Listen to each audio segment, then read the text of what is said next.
Olá, bem-vindo ao canal Livro Aberto. Hoje, dando sequência às gravações dos vídeos das lições bíblicas da editora Betel, nós faremos versão do tema da lição de número 11, a vitória sobre a morte, a ressurreição de Jesus.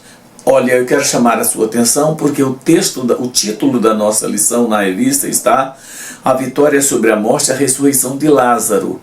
Mas eu creio que deve ter havido um pequeno equívoco da equipe revisora da revista e que não observou esse detalhe.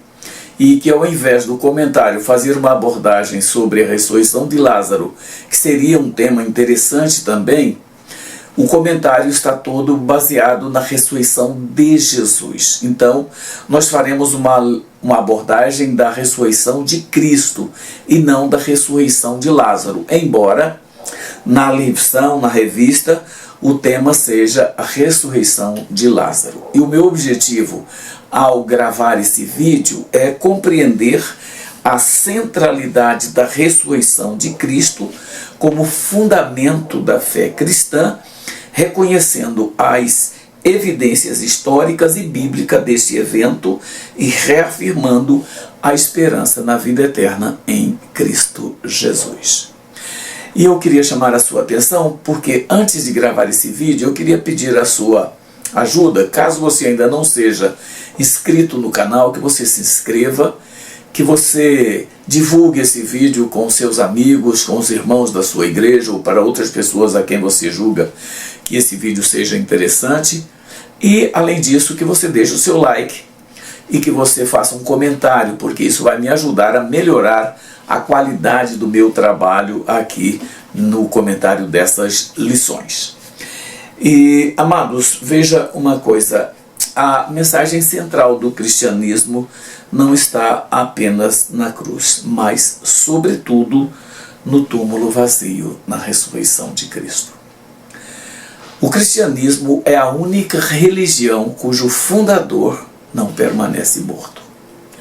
Se você for atrás e aí buscar informações a respeito de todos os fundadores de todas as religiões, nenhum deles teve a experiência tremenda de ressurreição como Cristo teve. Portanto, o cristianismo ele não é uma religião igual às outras, embora muita gente afirme que todas as religiões são iguais, que todas as religiões têm o propósito de religar o homem com Deus. Isso não é verdade no que diz respeito ao cristianismo. Por quê? Porque o cristianismo é uma religião superior, simplesmente pelo aspecto de que o seu fundador, ele não permanece morto. A forma como o cristianismo surgiu, tendo como pano de fundo o judaísmo, a maneira como ele evoluiu ao longo dos séculos, a maneira como ele sobreviveu e sobressaiu a uma época de grandes perseguições, de problemas gravíssimos de natureza social, é muito interessante que você observe isso. O cristianismo não é uma religião igual às demais, porque nenhum fundador de uma religião teve o poder de ressuscitar. Todos permanecem mortos. Alguns deles, inclusive, têm nos seus túmulos locais de peregrinação dos seus devotos, dos membros daquelas religiões. Portanto, nunca concorde, você que é um cristão, nunca aceite quando alguém dizer que todas as religiões são iguais. Não, não são. Não são pelo simples fato de o cristianismo ser uma religião fundada em circunstâncias totalmente diferentes das demais e principalmente porque o seu fundador não está morto. Diferentemente de todos os demais fundadores das grandes religiões, Jesus ressuscitou. Eu não nego, evidentemente, a importância das grandes religiões. Todas elas trazem contribuições expressivas para a formação do ser humano enquanto ser humano. Entretanto, no que diz respeito à vida eterna, no que diz respeito à salvação da alma do ser humano, nenhuma religião tem o privilégio de assegurar, como o cristianismo pode assegurar a salvação eterna daqueles que abraçarem a fé cristã, daqueles que viverem de acordo com os princípios exarados na palavra de Deus. Outro aspecto também muito relevante é que nenhuma religião tem como base, como referência, um livro da natureza da Bíblia Sagrada. Todas as religiões têm suas normas, têm seus códigos, têm seus dogmas, enfim, porque toda religião é dogmática. Mas o cristianismo, ele não tem um livro comum. Ele tem um livro que foi, ao longo de milênios, preservado e trazido a lume da forma mais espetacular possível. A Bíblia também não é um livro como os demais livros das grandes religiões.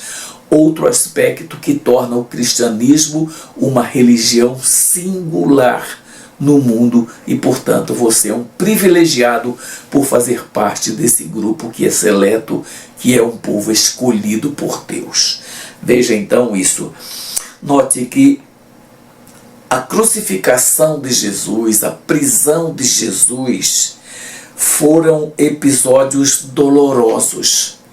Quando nós lemos nas Escrituras, principalmente nos Evangelhos, a prisão de Jesus, a forma covarde como ele foi tratado, no seu julgamento todo viciado, completamente errado, eivado de falhas.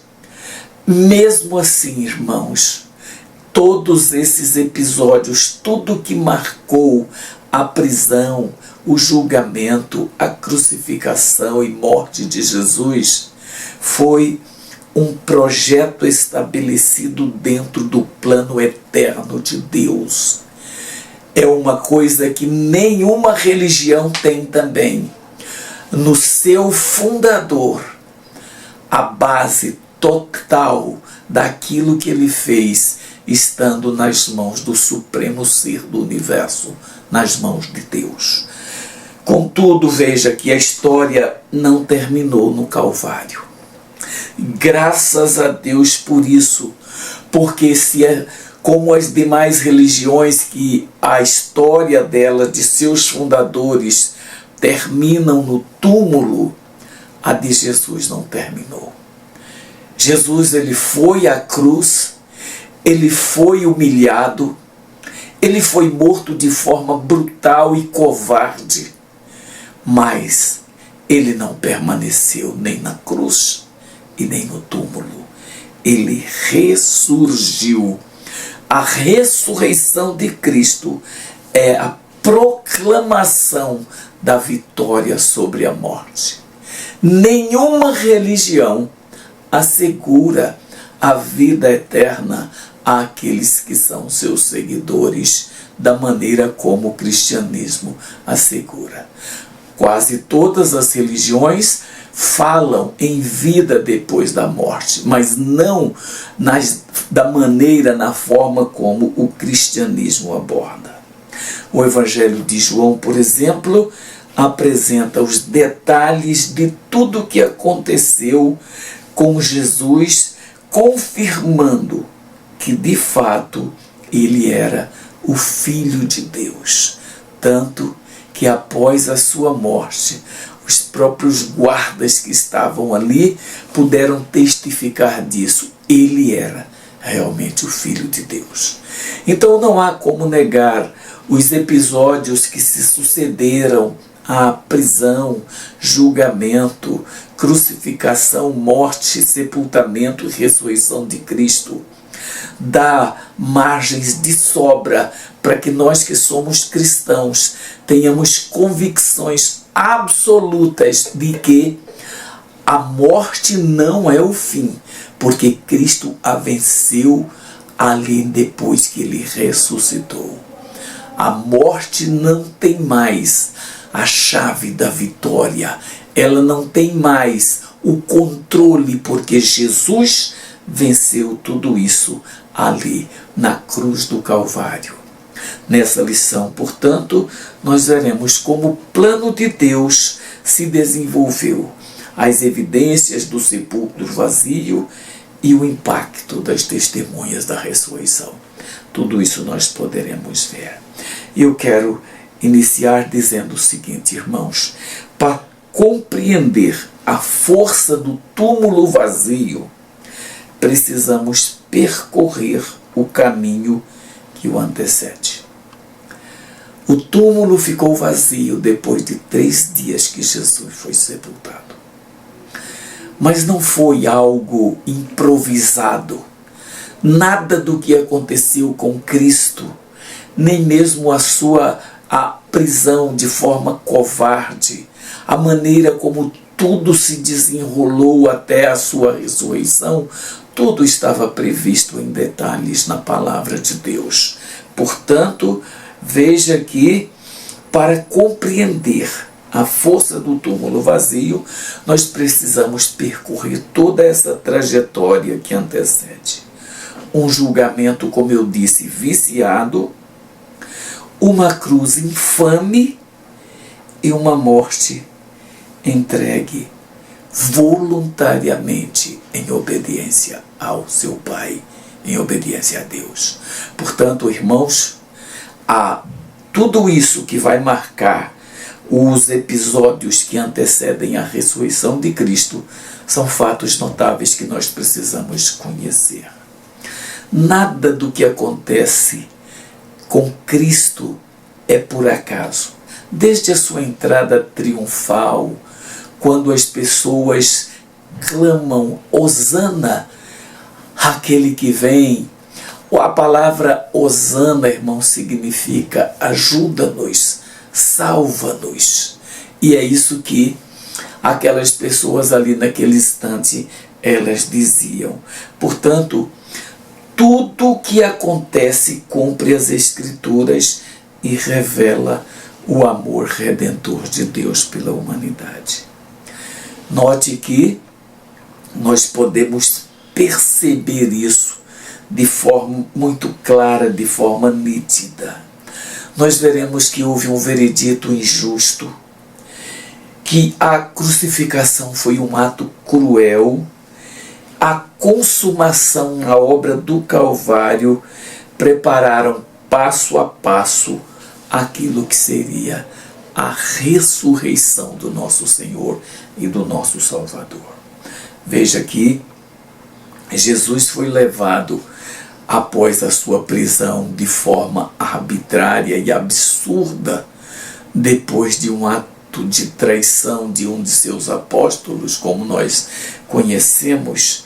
Ele foi levado às autoridades, injustamente, sem ter culpa de nada, sem merecer estar ali, e por causa de um conluio covarde das autoridades religiosas que não o aceitavam como o Messias que ele era.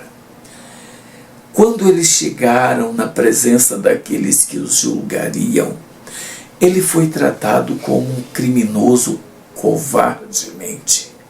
Ele foi tratado de forma dura, ele foi tratado como se ele fosse a pior pessoa do mundo.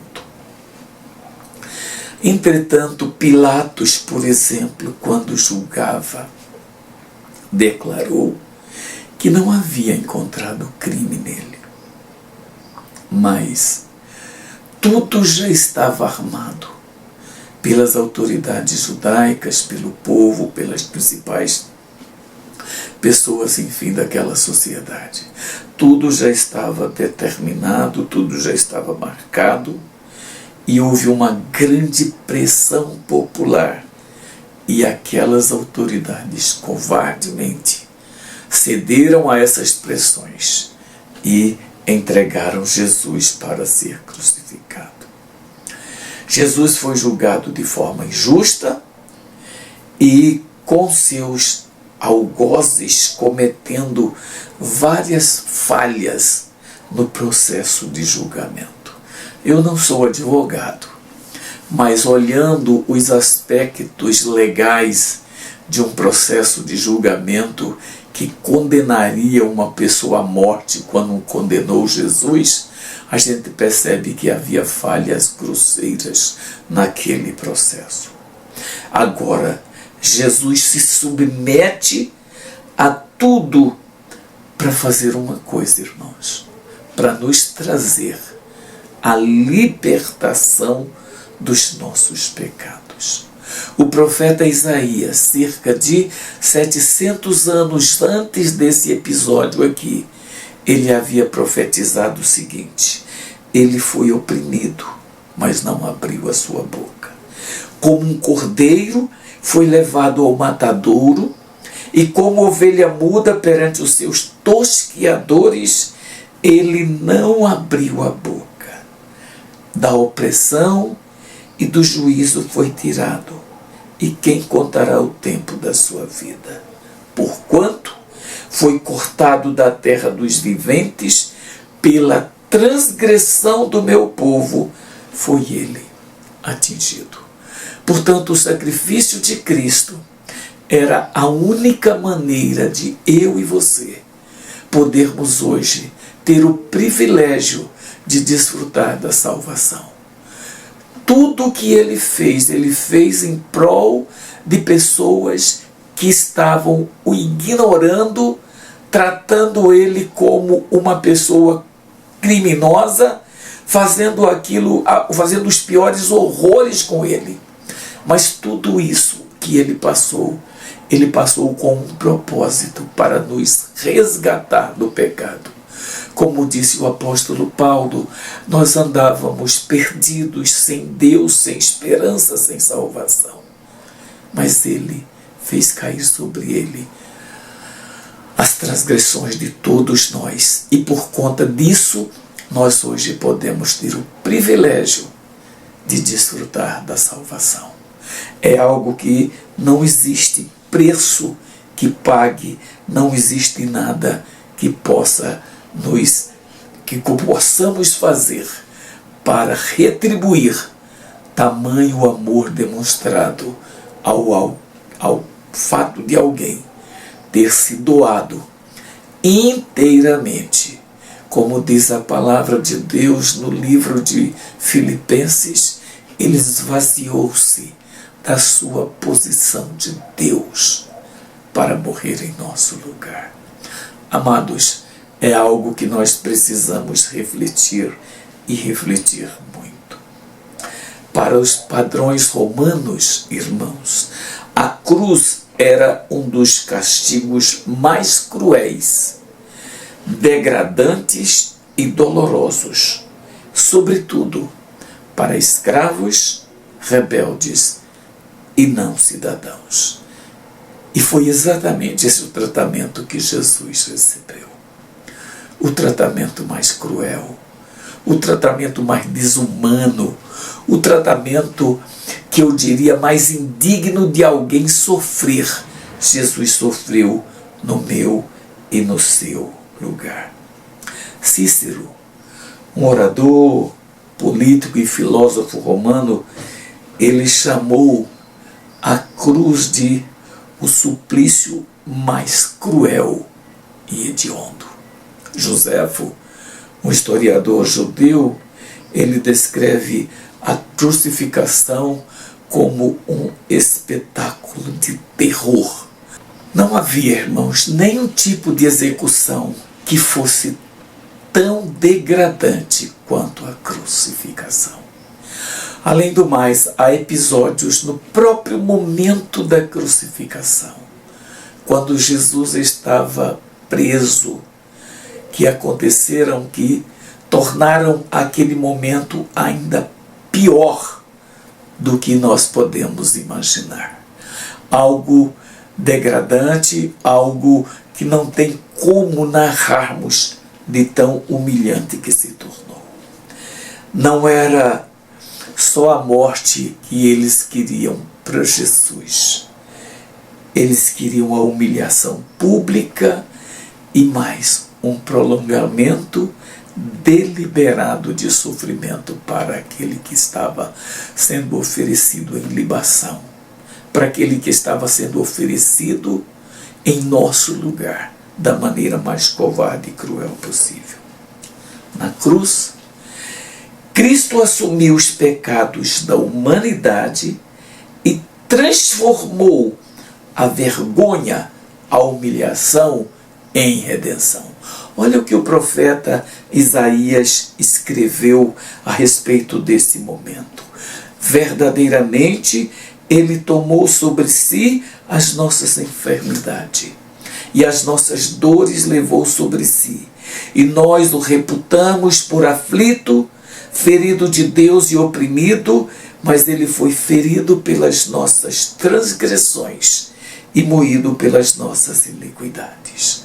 O castigo que nos traz a paz estava sobre ele, e pelas suas pisaduras fomos sarados. Amados, não há algo mais glorioso para um servo de Deus, para um cristão, do que saber que o seu Salvador, que o seu Senhor, deixou-se crucificar e padecer da forma como Jesus padeceu, com o propósito de nos salvar. Jesus morreu voluntariamente, entregando-se ao seu Pai da maneira como ele havia sido determinado para fazer. Sua morte, portanto, sua morte, entretanto, não foi derrota. Muito pelo contrário, foi a vitória esmagadora que ele teve sobre as forças do mal.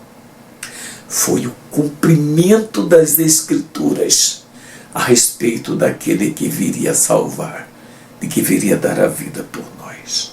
Ali, o plano da salvação foi consumado, abrindo caminho para a vitória sobre o pecado e sobre a morte. Depois daquele episódio, irmãos, não havia mais sacrifícios a serem oferecidos. Não havia mais nada a ser colocado para o ser humano fazer do que crer naquele sacrifício.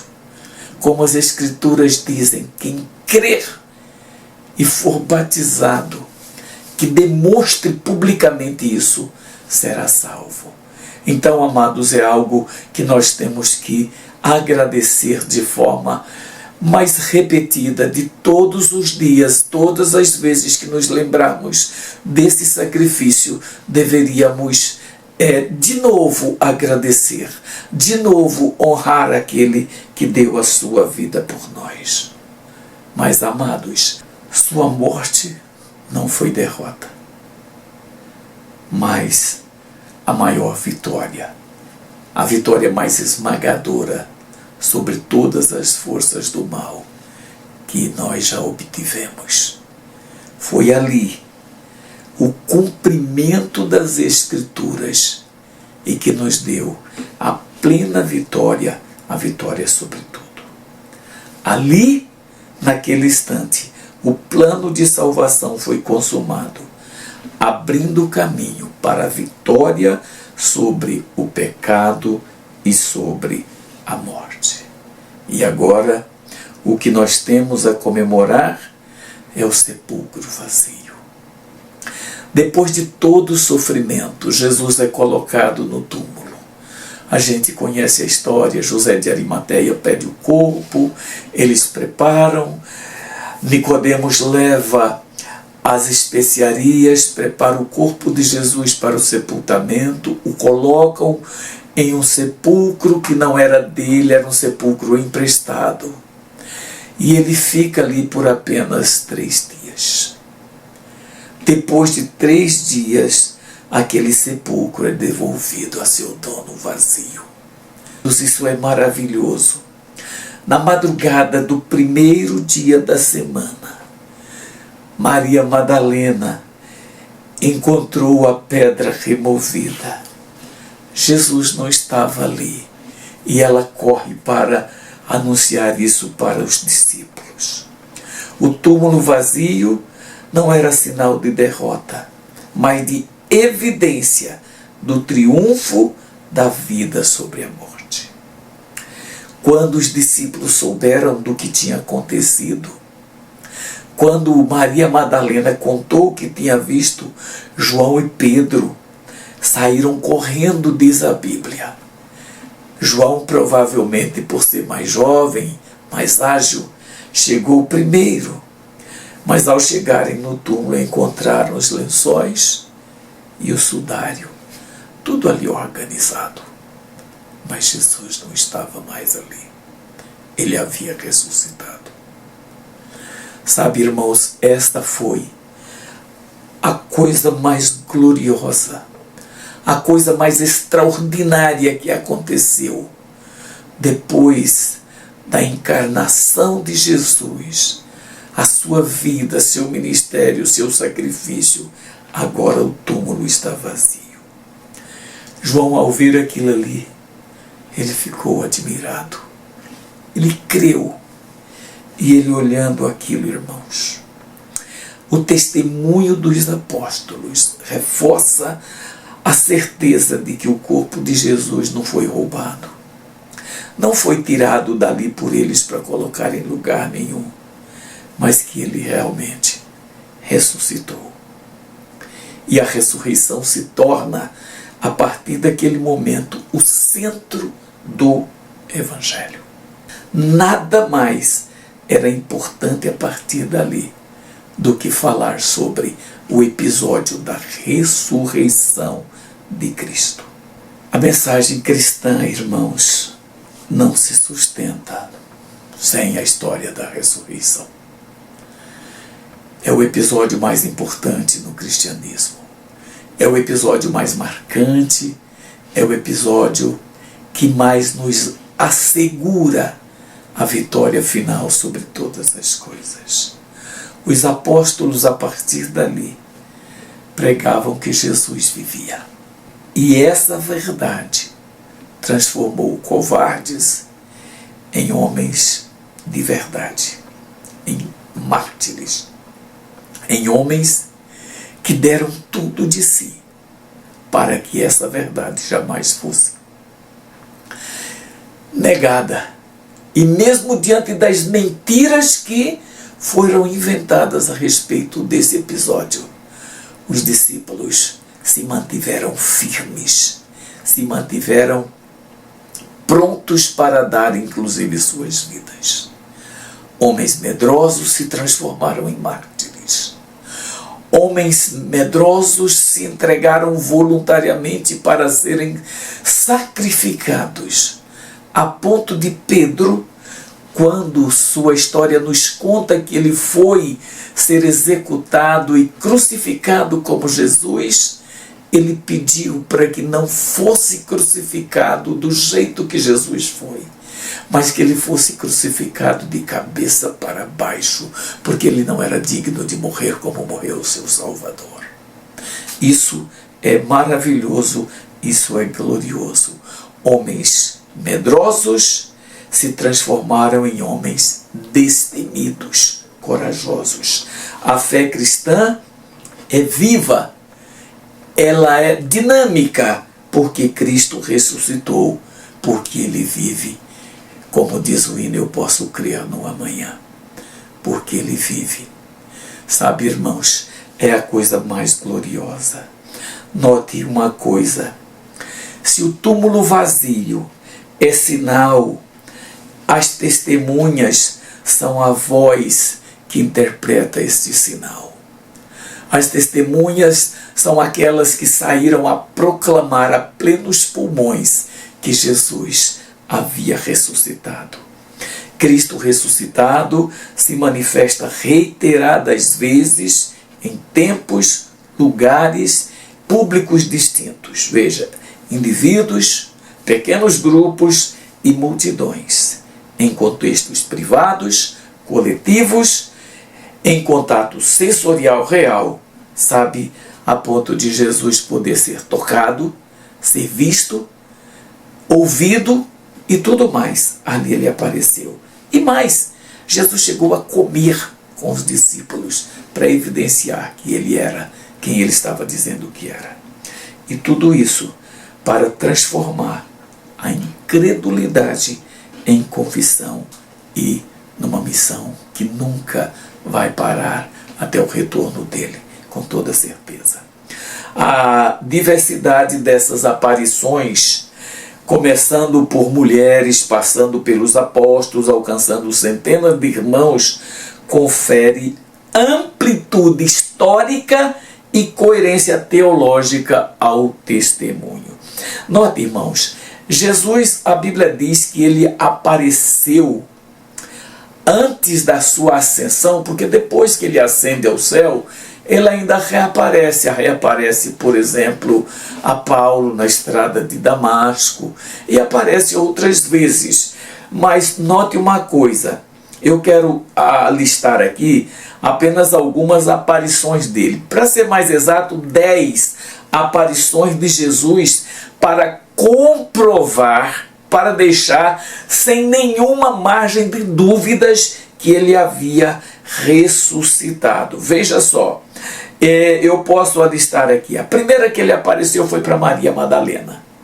Isso está no Evangelho de João, no capítulo 20, e no Evangelho de Marcos, no capítulo 16.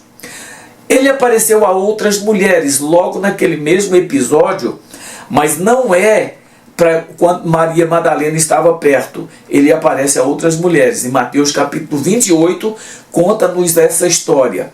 Depois ele aparece talvez num dos episódios mais conhecidos de suas aparições, que foi para os 2 discípulos no caminho de Emaús. E depois quando se senta com eles em casa, quando vai partir o pão, que se dá a conhecer. Está no Evangelho de Lucas e no Evangelho de Marcos. Ele apareceu também a Pedro, isoladamente, aquele que o havia negado, aquele que o havia covardemente negado na noite de sua prisão. Ele aparece também a Pedro. Lucas capítulo 24 e 1 Coríntios capítulo 15 afirma isso. Ele aparece aos discípulos, só que sem Tomé. Tomé não estava na hora que ele aparece. Quando os discípulos falam para Tomé, Tomé diz que não acreditava, só se o visse. Isso está em Lucas capítulo 24 e João capítulo 20. Mas depois ele aparece quando Tomé estava junto e se dá a conhecer a Tomé. Está em João capítulo 20 e essa descrição é mas ela é muito interessante. Depois ele aparece a 7 discípulos no mar de Tiberíades. João capítulo 21, é um episódio bastante conhecido, que também é interessante. Depois ele aparece aos 11 no Monte da Galileia, Mateus capítulo 28. Depois ele aparece a mais de 500 irmãos de uma só vez, 1 Coríntios capítulo 15 narra isso. Depois ele ainda aparece para Tiago, o seu irmão, também em 1 Coríntios capítulo 15. Agora, tem ainda aquela outra aparição que ele tem, que as pessoas também contam, que seria a 11ª aparição, que foi no momento da sua ascensão. Quando ele vai ao céu, quando todos olham e ele subindo, só que naquele episódio ele não conversa, o que aparece são os 2 anjos dizendo o que eles estavam olhando para cima, por que eles estavam olhando para cima, e assegura: esse Jesus que vocês estão vendo, ele vai descer da mesma forma. Irmãos, essa é uma promessa maravilhosa que nós podemos aguardar com toda certeza. Então, nesses episódios das aparições de Jesus, veja, a incredulidade de Tomé foi vencida pelo convite de Jesus para tocar as suas feridas. Que coisa extraordinária, que privilégio! Ao reconhecer Jesus, Tomé fica pasmo. E ele, quase sem saber nem o que estava falando, ele diz: Senhor meu e Deus meu. Sabe, irmãos, foram episódios extraordinários, coisas maravilhosas. Agora, nenhum desses encontros deixou nenhuma dúvida de que era Cristo, e isso é o que dá à igreja do século 21 a certeza de seu retorno breve, para completar a grande obra prometida no Éden, demonstrada ao longo da história em toda a Bíblia e assegurada pela atuação do Espírito Santo na vida da igreja hoje. podemos ter certeza de que a volta de Jesus é algo tão certo, tão maravilhoso como foi a sua ressurreição naquele dia. A sua ressurreição, ela prova que Jesus virá. Amados, a ressurreição de Cristo não é apenas um fato histórico. Nós podemos crer nisso, mas é o eixo central da nossa fé cristã e a garantia de que Ele voltará para arrebatar a sua igreja. Portanto, a ressurreição de Cristo é, sem dúvida nenhuma, o maior episódio, o maior milagre, o maior fato que está relacionado a Ele e a sua igreja. Ele voltará porque Ele prometeu, assim como Ele havia dito que ressuscitaria, ressuscitou, deu provas disso, Ele voltará para buscar a igreja. A ressurreição de Jesus garante que a morte foi vencida, que o pecado foi derrotado e que a vida eterna é uma promessa real para todo aquele que crê e espera confiante na volta dele para buscar a sua igreja. Amados, proclamar a ressurreição é proclamar a vitória de Deus em Cristo sobre todas as forças que oprimem o ser humano desde aquele fatídico dia lá no Éden. A partir dali, passamos a viver como escravos do pecado. Herdamos a natureza pecaminosa e dela não nos livramos. Somente o sangue de Cristo derramado na cruz foi capaz de nos livrar dessa pecha terrível que nos separa de Deus, como disse o profeta Isaías. E a ressurreição de Jesus é a certeza de que Ele teve a vitória sobre tudo isso. Portanto, irmãos, e para que esse vídeo não se torne tão longo, eu quero partir para as aplicações. A primeira, viva com esperança. Sabe, irmãos, vivemos em um mundo cansado, vivemos em um mundo de promessas não cumpridas, vivemos num mundo em que tudo é ilusão, mas a morte não tem a palavra final sobre a vida do ser humano. Cristo já venceu a morte e nos garante a vida eterna. Portanto, creia nisso, viva isso, se console com estas promessas extraordinárias. Segunda, confie no plano de Deus. Mesmo quando tudo parece perdido, Deus está conduzindo a história até a vitória final. E você pode ter certeza de uma coisa, que todos aqueles que aguardam com fidelidade, vivendo de acordo com a palavra de Deus, os princípios bíblicos, eles com certeza vão desfrutar plenamente de tudo aquilo que tem de promessa para nós na palavra de Deus. Terceiro, proclame essa ressurreição. Não se canse de falar dela. Mostre para as pessoas que Cristo ressuscitou, que o cristianismo não é uma religião comum, que ela não é igual às demais religiões criadas por tantas pessoas, mas ela é a única religião em que o seu fundador não está morto, mas ressuscitou. Quarto, supere a incredulidade. Tomé, quando soube que Jesus havia ressuscitado, não acreditou. Foi preciso que Jesus aparecesse para ele.